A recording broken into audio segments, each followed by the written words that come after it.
Voter अधिकार यात्रा के समापन पर नेता प्रतिपक्ष राहुल गांधी ने अपने जोरदार भाषण में कहा कि एटम बम से भी ज्यादा बड़ा बम हाइड्रोजन बम होता है। कर्नाटक में महादेवपुरा विधानसभा सेगमेंट में वोट चोरी का खुलासा एटम बम की तरह था। और एक चीज है कि राहुल गांधी को एस्टैब्लिश किया गया है, अभी अपने आप को उन्होंने एस्टैब्लिश कर लिया है एज अ फॉर्मिडेबल चैलेंजर कि नरेंद्र मोदी के विरोध में अगर कोई बहुत ही प्रखर रूप से, प्रबल रूप से कोई भारत के ऑल इंडिया लेवल का कोई नेता अगर खड़ा हो रहा है तो वो राहुल गांधी है। बड़ी बात यह है कि कांग्रेस पार्टी, जो मैंने शुरू से ही कहा, जो चौथे नंबर की पार्टी है यहाँ पे, अलायंस में भी दूसरे नंबर की बात है, उसने एक बड़ा रिस्क लिया। बड़ा रिस्क क्या लिया कि पिछले लगातार हम 2 हफ्ते बिहार के अलग अलग जगहों पे यात्रा करेंगे।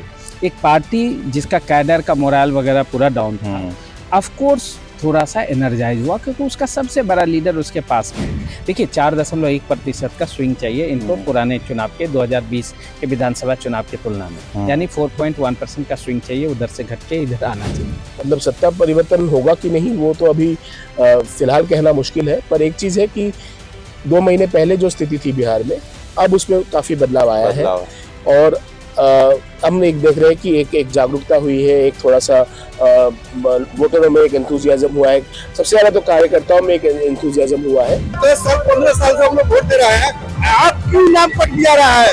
फलना से नाम लाइए, चिन्ना से नाम लाइए, अपना 100 साल के नाम लगाइए, यहाँ से नंबर वहाँ से नंबर लगाइए, ऐसा नहीं होना चाहिए। हिटलर था जो शासन किया था वही हिटलर ही है। अमित शाह जी और मोदी जी जो शासन बनाते हैं वही शासन होता है, जो लकीर पार देंगे वही होगा, दूसरा कुछ नहीं हो रहा है। नमस्कार साथियों, मैं अजय कुमार। वोट चोरी पर अब ऐसा खुलासा होने वाला है जो हाइड्रोजन बम की तरह महसूस होगा। यह राहुल गांधी के शब्द हैं। वोटर अधिकार यात्रा के समापन पर नेता प्रतिपक्ष राहुल गांधी ने अपने जोरदार भाषण में कहा कि एटम बम से भी ज्यादा बड़ा बम हाइड्रोजन बम होता है। कर्नाटक में महादेवपुरा विधानसभा सेगमेंट में वोट चोरी का खुलासा एटम बम की तरह था। अब भाजपा वालों को सुन लेना चाहिए कि अब वोट चोरी पर हाइड्रोजन बम आने वाला है। अब भाजपा की वोट चोरी की सच्चाई पूरे देश को पता लगने जा रही है। हाइड्रोजन बम के बाद नरेंद्र मोदी देश को अपना चेहरा नहीं दिखा पाएंगे। इसके अलावा राहुल गांधी पर यह भी सवाल खड़ा हो रहा था कि वह अन्य मुद्दों पर नहीं बोल रहे हैं, तो उन्होंने अपने भाषण में वोट चोरी से मौजूदा वक्त की सभी परेशानियों को जोड़ दिया। राहुल गांधी ने कहा कि वोट चोरी का मतलब अधिकार की चोरी होती है, वोट चोरी का मतलब आरक्षण की चोरी, वोट चोरी का मतलब रोजगार की चोरी, वोट चोरी का मतलब शिक्षा की चोरी, वोट चोरी का मतलब लोकतंत्र की चोरी, वोट चोरी का मतलब युवाओं के भविष्य की चोरी। यह केवल वोट चोरी नहीं कर रहे हैं बल्कि लोकतंत्र की हत्या कर रहे हैं। राहुल गांधी के साथ वोटर अधिकार यात्रा में लगातार तेजस्वी यादव भी बने हुए थे। तेजस्वी यादव ने भी वोटर अधिकार समापन पर बहुत ही दमदार भाषण दिया। जो उनकी शैली है उस शैली में उन्होंने ये कहा कि मोदी झूठ के मैन्युफैक्चरर हैं, होलसेलर हैं, डिस्ट्रीब्यूटर हैं, वोट चोरी लोकतंत्र की हत्या है, हम इनसे डरने वाले नहीं हैं। 17 अगस्त से बिहार में शुरू हुई वोटर अधिकार यात्रा का आज पटना में समापन हो गया। यह यात्रा बिहार के तकरीबन 50 विधानसभा सीट से गुजरी थी। वोटर अधिकार यात्रा कैसी रही, कितनी भीड़ आई, इसका असर क्या पड़ेगा, इन सबको उन 2 पॉलिटिकल रिसर्चर से समझने की कोशिश करते हैं जो इस यात्रा में लगातार बने हुए थे, लगातार हर एक पहलू को समझ रहे थे। एक है अहमदाबाद यूनिवर्सिटी के प्रोफेसर सार्थक बागची, दूसरे हैं पॉलिटिकल रिसर्चर आशीष रंजन।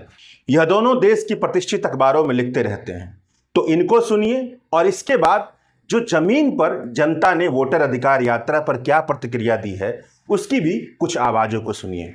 चलिए देखते हैं। देखिए, यात्रा का एक भारत में और हिंदू संस्कृति में भी और विभिन्न अलग धर्मों में भी यात्रा का एक बहुत बड़ा एक इम्पोर्टेंस रहा है सदा से। और यात्रा का मतलब होता है एक प्रोसेस, जिसमें कि आदमी जब यात्रा पे निकलता है तो एक प्रोसेस के थ्रू वो यात्रा तक पहुंचता है, बट उसके अंदर में भी बहुत सारे चेंजेस आते हैं। तो राहुल जी के मैं भारत जोड़ो यात्रा से उनको मैं देख रहा हूँ। भारत जोड़ो यात्रा में भी मैं कुछ समय के लिए गया था, लगातार फॉलो कर रहे हैं। हाँ, तो उनकी मैंने भारत जोड़ो यात्रा भी फॉलो की।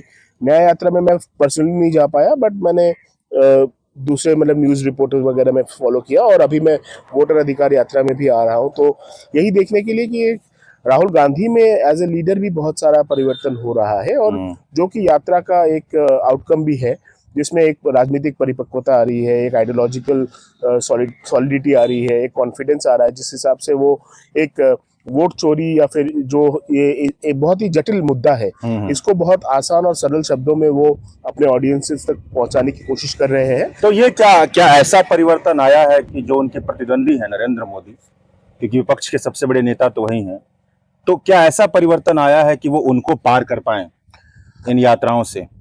देखिए, अभी तक पार करने वाली जो है स्थिति तो नहीं बनी है, मतलब अगर हम किसी भी रेटिंग को देखें। पर एक चीज है कि राहुल गांधी को एस्टैब्लिश किया गया है, अभी अपने आप को उन्होंने एस्टैब्लिश कर लिया है एज अ फॉर्मिडेबल चैलेंजर, कि नरेंद्र मोदी के विरोध में अगर कोई बहुत ही प्रखर रूप से, प्रबल रूप से कोई भारत के ऑल इंडिया लेवल का कोई नेता अगर खड़ा हो रहा है तो वो राहुल गांधी है, और केवल राहुल गांधी है। और वो एक क्रेडिबिलिटी वो अपने ऊपर लेके आने में बहुत सफल और सार्थक हुए हैं। देखिए, वोटर अधिकार यात्रा से एक चीज जो बड़ी बात हुई है वो ये है कि जो कांग्रेस पार्टी जिसका नेतृत्व राहुल गांधी जी अप्रत्यक्ष रूप से कर रहे हैं, वो पार्टी जो बिहार में चौथे नंबर की पार्टी है, और आप यात्रा के दौरान आप देखेंगे एक अट्रैक्शन वो अपने प्रति बनाने में सफल हो गए। तो लोग उनको देखना चाहते हैं, लोग उनकी बात सुनना चाहते हैं। अभी हम नौतन विधानसभा के ही कुछ गांव में थे, तो लोग जहां से यात्रा का एक मोड़ पे गुजरी, बहुत लोगों का कहना था कि गाड़ी आई और गाड़ी तेजी से निकल गई, हमें थोड़ा राहुल गांधी जी संबोधित करते, दो बातें बोलते तो हम सुनते तो कि कैसा बोलते हैं, क्या बोलते हैं।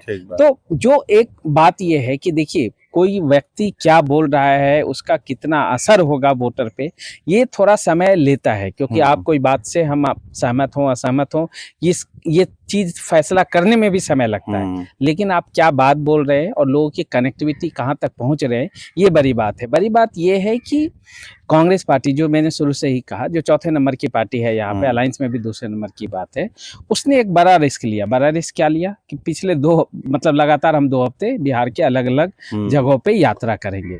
एक पार्टी जिसका कैडर का मोरल वगैरह पूरा डाउन था, ऑफ कोर्स थोड़ा सा एनर्जाइज हुआ, क्योंकि उसका सबसे बड़ा लीडर उसके पास में है, ठीक है।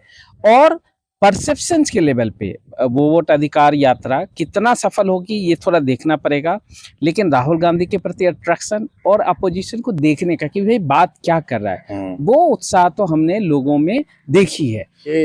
कल एक्चुअली हम लोग वो राहुल गांधी के जो संविधान सुरक्षा सम्मेलन था उसमें थे, तो राहुल गांधी अपना वक्तव्य जब पेश कर रहे थे, वो कह रहे थे कि मैंने अगर किसी एक चीज पे अपना मन बना लिया, अपना आइडियल सेट कर लिया, तो मैं उसको कंक्लूजन तक लेके पहुंचता हूं, निष्कर्ष तक लेके जाता हूं।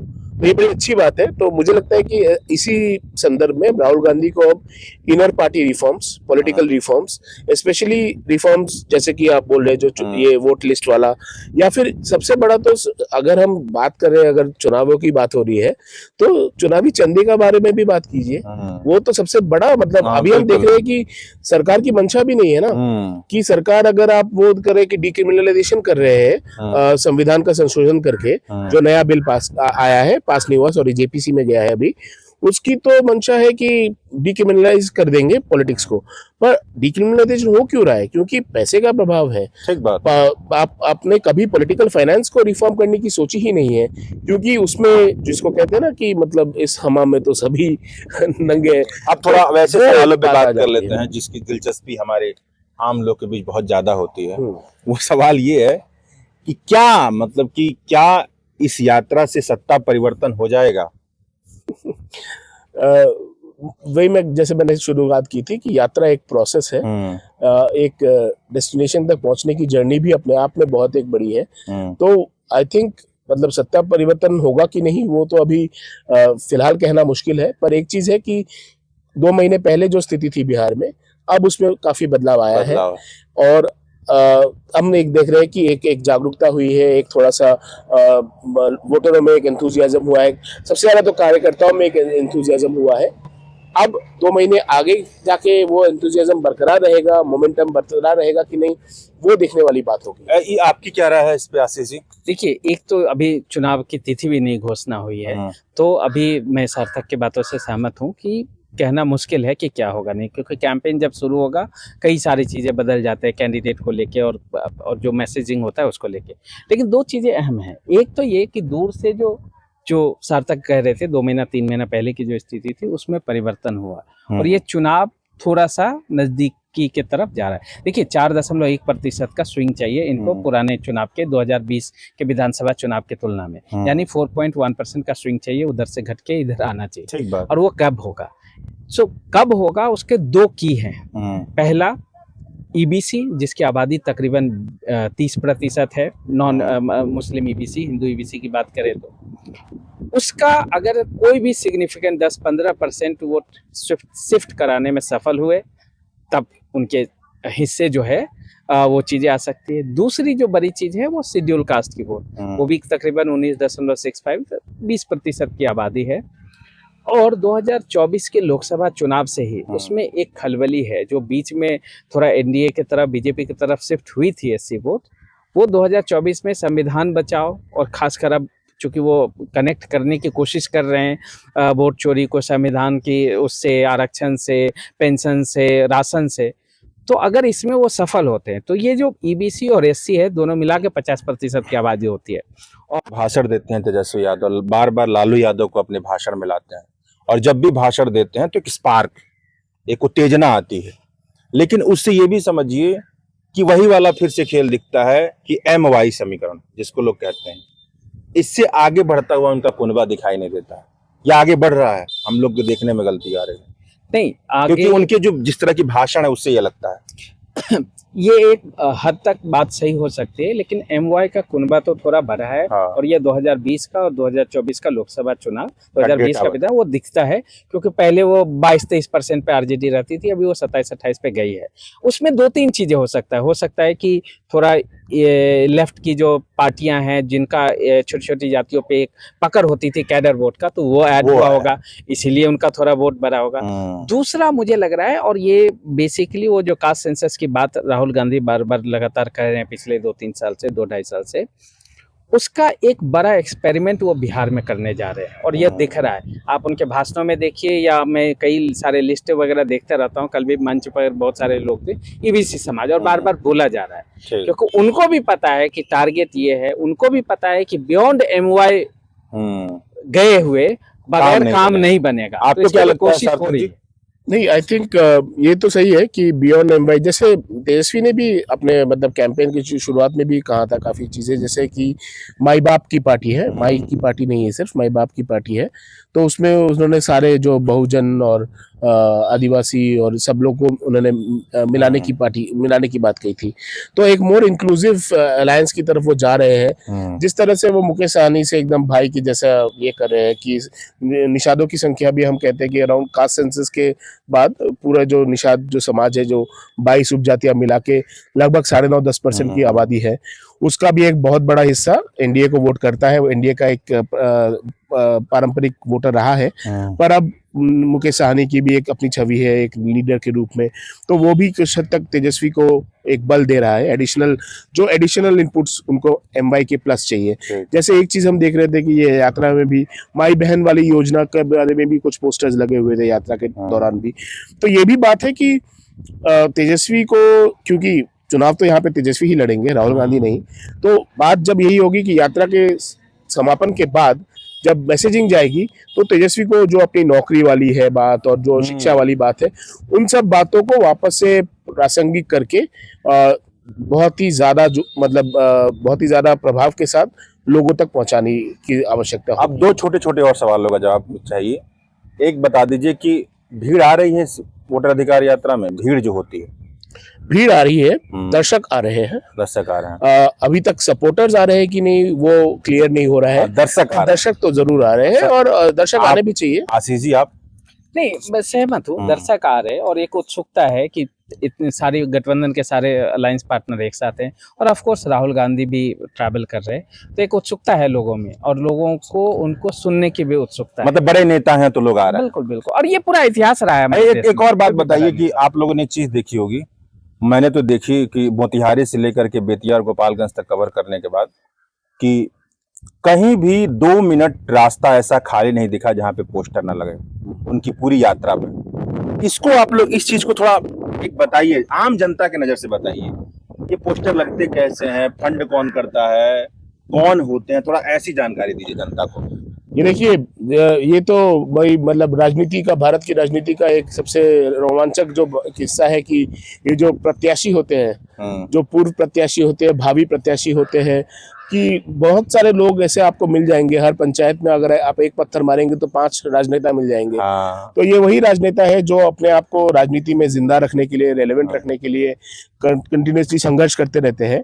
और यही लोग हैं जो कि पूरे तमाम रास्ते को पोस्टरों से लीप देते हैं, और ताकि उनका एक प्रेजेंस बना रहे, उनके नाम बने रहे। और ऐसे बिहार ही नहीं, महाराष्ट्र, हर जगह पे होता है, हर जगह की ये भारत की राजनीति की एक विशिष्टता है कि इसमें लोग जो है बहुत ज्यादा प्रचार में विश्वास रखते हैं, और हर कोई अपना प्रचार करना चाहता है।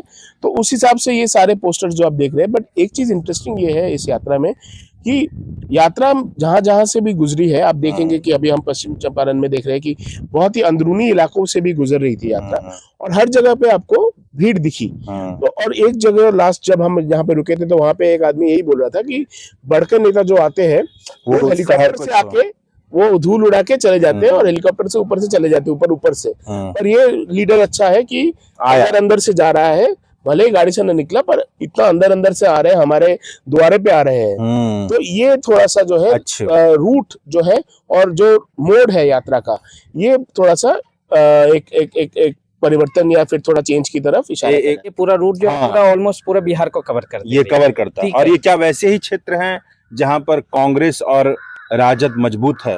देखिए, ये एक सवाल है जो कि मुझसे पहले भी किसी ने पूछा था और वो कहा भी गया। अगर 2020 के दृष्टिकोण से देखेंगे तो सही बात है, लेकिन अगर उससे पहले जाएंगे, 2010 में जाएंगे, तो आपको साउथ बिहार में आपको कहाँ मिलेगी कि महागठबंधन को बहुत ज्यादा एज था। तो वो चीजें बदली है, तो इसलिए रूट का 2020 के संदर्भ में वो चीजें हैं। बिहार की दलित, शोषित, अल्पसंख्यक, गरीब, मसीहा की लड़ाई लड़ी जा रही है। अच्छा, माननीय नेता, वोट की चोरी हो रही है बिहार में, ये कम हो रही है। आज भी परेशान है वोट की चोरी। आप जिंदा है, आपको मृत घोषित कर दिया गया। क्या? जैसे वोटर जिंदा है उसको मृत घोषित कर डिलीट कर दिया, उसको मृत घोषित कर दिया। और वोट हम लोग दे रहे हैं, पैसा पार्टी हो जाता है, पैसे हम लोग को पोल हो रहा है उधर। अब हमारे गांव में है कि बहुत लोग का भी जीवित है, यंग है, उसका नाम नहीं है।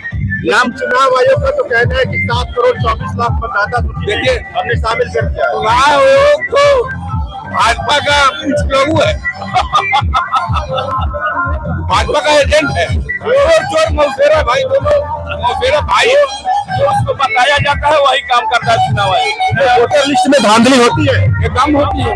कैसे होती है कुछ बताइए। अभी देखिए, अभी जो 2-3 रिजल्ट हुई है, उसमें हारे हुए प्रत्याशी 6 माह के बाद जीता है। जब तक ईवीएम रहेगा, जब तक यह चुनाव आयोग रहेगा, बिहार की करेगा। तो ये चुनाव आयोग नहीं होगा तो दूसरा आ जाएगा, फिर आएगा तो निष्पक्ष आएगा। वो तो अपने लोग को बैठा देगी नहीं, वो निष्पक्ष आएगा। तो आपको लगता है कि ये बेरोजगारी से बड़ा मुद्दा है? हाँ, बेरोजगारी का मुद्दा है। बेरोजगारी गरीबी से भी बड़ा मुद्दा ये है। बड़ा मुद्दा है बेरोजगारी, गरीबी तो ये है। और उसके बाद में ये सबसे ज्यादा बड़ा मुद्दा है कि वोटर लिस्ट से नाम गायब है। विलोपित कर देगा राजनीति। 10 साल से हम लोग वोट दे रहे हैं, 10 साल 15 साल से हम लोग वोट दे रहे हैं।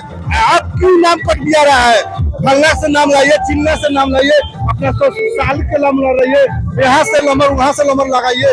ऐसा नहीं होना चाहिए। चुनाव आयोग का कहना है फर्जी वोटर आ गया है साफ करने के लिए। फर्जी वोटर आ गया है। पहले 10 साल से हम लोग लाडलू का मीटिंग में हम लोग वोट देते थे, तो आज तक ऐसी नहीं हुआ था, मगर अब क्यों वोटर आ गया? तो ये बताइए कि अगर आपको चुनाव आयोग बना दिया जाए तो आप भी तो फर्जी वोटर हटाएंगे ना? क्या तरीका हटाएंगे? तो एसपी आयोग से हम लोग को कर हटवाएंगे। वोटर लिस्ट में जो नाम जो पहले से चल रहा है वो अभी चलेगा। अरे महाराज, आपको हम चुनाव आयोग का बना दिए सदस्य, अध्यक्ष बना दिए, तब भी तेजस्वी यादव से बात करेंगे? हम लोग क्यों बनाएंगे? हम बनाएंगे तो फिर उसी तरह जिस तरह लालू के रिजिम में चल रहा है वोट, उसी तरह अभी भी चलेगा। फर्जी वोटर कैसे हटाएंगे? हटाएंगे नहीं होगा। बताइए सर, आपको कहाँ लग रहा है कि फर्जी वोटर है? जो आप बताइएगा। मैं नहीं कह रहा हूँ, चुनाव आयोग का कहना है। चुनाव आयोग जब फर्जी वोटर था तो 24 में भी था, ये तो 24 में भी था। अभी जब यहाँ विधानसभा चुनाव है तो फर्जी वोटर था, जब पार्लियामेंट चुनाव था तो फर्जी वोटर नहीं था। ये एक मिनट आप ये बताइए कि हमारे बिहार में या देश में फर्जी वोटर की समस्या नहीं है। फर्जी वोटर का समस्या नहीं है, यहाँ समस्या है। यहाँ का प्रधानमंत्री, गृह मंत्री और दूसरा है, ये तीनों आदमी का समस्या है। ये जब तक तीनों आदमी नहीं सुधार करेगा, कुछ करने पर सुधार नहीं होने वाला है। इनका कहना है कि ये विपक्ष का सुनिए नहीं रहे हैं। हम लोग का देश हिटलर था, जो शासन किया था वही हिटलर ही है। अमित शाह जी और मोदी जी जो शासन बनाते हैं वही शासन होता है, जो लकीर पार देंगे वही होगा, दूसरा कुछ नहीं हो रहा है। पूरा इंडिया का अगर चुनाव आयोग में जो इस समय चुनाव आयोग के अध्यक्ष हैं, उनको हटा के दूसरे आदमी आ जाएं, तो तब भी तो अमित शाह के आदमी आएंगे। समस्या हटाने से नहीं होगा। चुनाव आयोग अगर वो हटा के वो अपने रखेगा तो फिर समस्या वही है। पहले पक्ष और विपक्ष, संविधान में ये नियम लिखा है कि कोई भी चीज हो नेता प्रतिपक्ष इसलिए बनाया जाता है। आप अपने कलम से जो मन में आ रहा है कर दे रहे हैं। आप नेता प्रतिपक्ष बैठाइए, जितना पार्टी है भारत में बैठाइए, और निष्पक्ष इसको चुनाव कराइए। हम सभी लोग मानेंगे कि यही चुनाव आयोग रहेगा। तो चुनाव आयोग का ये कहना है कि जितने पीएलए हैं, बूथ लेवल एजेंट हैं विपक्षी पार्टियों के 1 लाख से ज्यादा लोग, सबको वोटर लिस्ट दी गई और ये कहा गया कि आप चेक करके बताइए, इसमें धांधली तो आप निकाल के हमें बताइए। समय किसी को दिए थे, सुनाई से मैं किसी को समय दिया। आप 24 के पहले भी तो करा सकते थे ना। यह काम जो अभी चल रहा है SIR का मामला, यह तो 24 के पहले भी तो करा सकते थे। 24 के पहले हाँ, जो चुनाव हुआ पार्लियामेंट का, उस समय भी तो आप करवा सकते थे। पेंडिंग करे और पेंडिंग करे, आप पहले का जो चुनाव जो है लिस्ट उसका चुनाव करवाए, और उसके बाद में एक SIR होता रहे और चुनाव जो हो करवाइए, चुनाव के बाद करवाइए। आप तो SIR हो, लेकिन चुनाव के बाद करवाइए। चुनाव के बाद वो SIR चलता रहे, लेकिन पुराना जो लिस्ट है। लेकिन बात यही है जो इन्होंने बात कही है, थोड़ा इनकी बात ध्यान से सुनिए। इनका बात ये कहना है कि नेता प्रतिपक्ष की सुनी ही नहीं जा रही है, विपक्ष की भूमिका को नदारद कर दिया गया है। इनका कहना है कि चुनाव आयोग ईमानदार नहीं है, तब आप लोग SIR करवा के क्या कर लेंगे? हाँ, वही बोल रहे हैं कि एकदम SIR करवा रहे हैं। SIR करवाना है, चालू रखे। वो जो चुनाव 24 से पहले भी करवा सकते थे और 25 के बाद भी करवा सकते। ये वोटर अधिकार ये यात्रा चल रही है, ये यात्रा में इतना दम है कि सरकार बदल देगी। ये सरकार जो है कभी भी मुद्दा का बात नहीं करती है। जब रोजगार नौजवान पढ़ लिख करके बेरोजगार भटक रहा है, उसका बात नहीं करती है सरकार। ये सरकार केवल भटकाने की बात करती है। जब भी चुनाव का समय आती है तो ये तो एक मुद्दा बना करके सही जगह से हटाने की। बिल्कुल, इनका कहना है कि मुद्दे की बात नहीं होती है,